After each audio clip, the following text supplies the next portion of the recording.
All right, aloha, welcome to a decision-making agenda for Committee on Energy and Environmental Protection. It is Wednesday, March 12th, 11:15 a.m. agenda in conference room 325. First up, we have Senate Bill 897, Senate Draft 3. We still have to keep working on this bill, so we're going to defer DM until tomorrow, Thursday, March 13th at 11:16 a.m. Next up, we have Senate Bill 137, Senate Draft 2. So a few small changes to this bill for on page 5 and 6 under section 269B.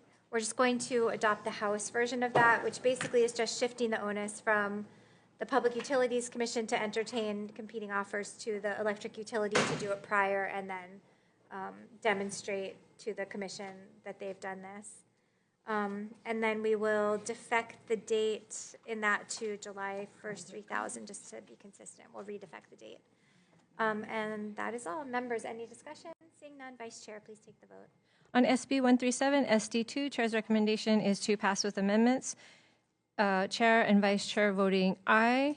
Representative Kahaloa. Aye. Representative Kush. Aye.